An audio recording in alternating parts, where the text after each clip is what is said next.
సూర్యాపేట జిల్లాలో కాంగ్రెస్ జిల్లా అధ్యక్ష పదవి కోసం టఫ్ ఫైట్ నెలకొందా? ఇప్పటికే డీసీసీగా పనిచేసిన నాయకుడు మరోమారు అవకాశం ఇవ్వాలని కోరుతున్నారా? కాదు మాకే అవకాశం ఇవ్వాలని మరో 5గురు నేతలు దరఖాస్తు చేసుకున్నారా? అయితే అనూహ్యంగా డీసీసీ రేసులో నేనున్నానంటున్నారట ఆ సీనియర్ మహిళా ఎమ్మెల్యే. దీంతో డీసీసీ పోస్టుపై ఆశలు పెట్టుకున్నా వారి అంచనాలన్నీ తలకిందులయ్యాయట. ఇంతకీ ఎవరా ఎమ్మెల్యే, ఏంటా కథ?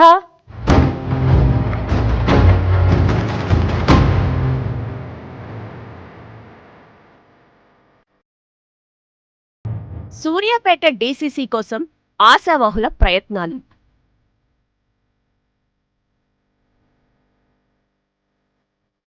డీసీసీలకు పూర్తి అధికారాలిస్తామన్న అధిష్టానం.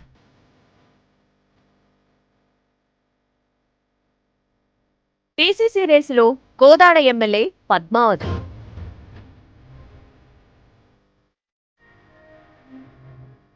కాంగ్రెస్ పార్టీలో డీసీసీ పదవుల కోసం పలువురు ఆశావహులు పోటీ పడుతున్నట్లు జోరుగా టాక్ వినిపిస్తోంది. కొత్త డీసీసీ పదవులకు ఫుల్ పవర్స్ ఉంటాయని అధిష్టానం ప్రకటించిన నేపథ్యంలో ఆశావహులు తమ వంతు ప్రయత్నాలు వేగవంతం చేసినట్లు తెలుస్తోంది. ఆశావహులు అందరి ఎమ్మెల్యేల మద్దతు కూడగట్టే పనిలో ఉన్నారట.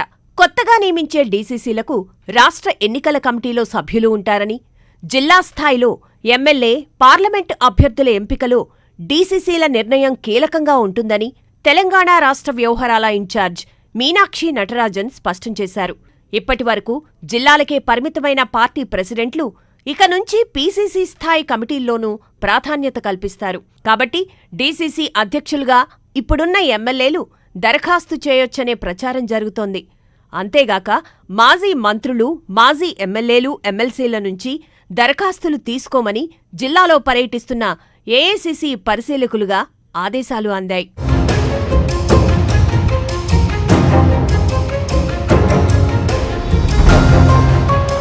ఈ క్రమంలో సూర్యాపేట డీసీసీ పీఠం దక్కించుకునేందుకు ఆశావహుల మధ్య తీవ్ర పోటీ నెలకొంది.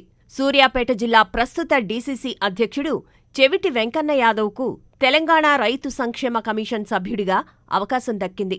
తనకు రెండవసారి అవకాశం కల్పించాలని ప్రస్తుత డీసీసీ అధ్యక్షుడు చెవిటి వెంకన్న యాదవ్ గట్టిగా పట్టుబడుతున్నట్లు ప్రచారం జరుగుతోంది. తెలంగాణ టూరిజం కార్పొరేషన్ చైర్మన్గా వ్యవహరిస్తున్న పటేల్ రమేష్ రెడ్డి సైతం డీసీసీ పదవి కోసం దరఖాస్తు చేసుకున్నారట. సీఎం రేవంత్ రెడ్డికి ఆత్మీయుడిగా రమేష్ రెడ్డికి పేరుంది. 2018, 2023 అసెంబ్లీ ఎన్నికల్లో సూర్యాపేట ఎమ్మెల్యే టికెట్ కోసం రమేష్ రెడ్డి విశ్వప్రయత్నాలు చేసి విఫలమయ్యారు. ఈసారి అసలు వెనక్కి తగ్గేది లేదు అంటున్నారట పటేల్ రమేష్ రెడ్డి. వీరితో పాటు జిల్లా మహిళా అధ్యక్షురాలు అనురాధ, తండు శ్రీనివాస్, డాక్టర్ రామ్మూర్తి, దారవత్ వెంకన్న, ఎండి షఫీ, ఎడ్ల వీరమల్లు, జ్ఞానసుందర్, చకిలం రాజేశ్వరరావు వంటి వారంతా దరఖాస్తు చేసుకున్నారట. కాంగ్రెస్ పార్టీ అధికారంలో ఉండడంతో ఈ పదవికి గిరాకీ పెరిగినట్లు తెలుస్తోంది. పలువురు ఆశావహులు మంత్రి ఉత్తమ్ కుమార్ రెడ్డి ఆశీస్సుల కోసం ఎదురుచూస్తున్నారట. మంత్రి ఉత్తమ్ సపోర్ట్ ఎవరికి లభిస్తే వారికే డీసీసీ పీఠం అనే చర్చ జోరుగా సాగుతోంది.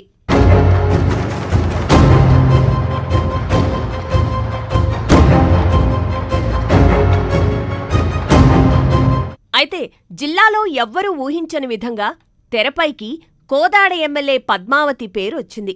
సూర్యాపేట జిల్లా కాంగ్రెస్ కమిటీ అధ్యక్ష పదవి కోసం మంత్రి ఉత్తమ్ కుమార్ రెడ్డి సతీమణి, కోదాడ ఎమ్మెల్యే పద్మావతి ఆసక్తి చూపుతున్నట్లు ప్రచారం జరుగుతోంది.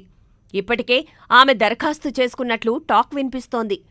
తుంగతుర్తి, సూర్యాపేట నియోజకవర్గాల్లో కాంగ్రెస్ పరిశీలకులు డీసీసీ పదవి కోసం పలువురు ఆశావహుల నుంచి దరఖాస్తులు స్వీకరించారు. ఆ తర్వాత కోదాడ, హుజూర్ నగర్లలో జరిగిన ఉమ్మడి సమావేశంలో కాంగ్రెస్ పార్టీకి చెందిన ముఖ్య నాయకులు అంతా కోదాడ ఎమ్మెల్యే ఉత్తమ్, పద్మావతి పేరును బలపర్చినట్లు తెలుస్తోంది.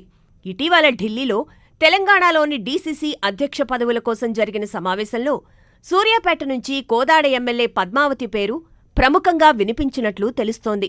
ఆ తర్వాత టీపీసీసీ అధ్యక్షులు మహేష్ కుమార్ గౌడ్ సైతం రాష్ట్రంలోని పలువురు ఎమ్మెల్యేలు డీసీసీ అధ్యక్ష పదవి కోసం దరఖాస్తు చేసుకున్నారని స్వయంగా చెప్పడంతో వారికే డీసీసీ ఫైనల్ కాబోతోందన్న చర్చ జోరుగా జరుగుతోంది.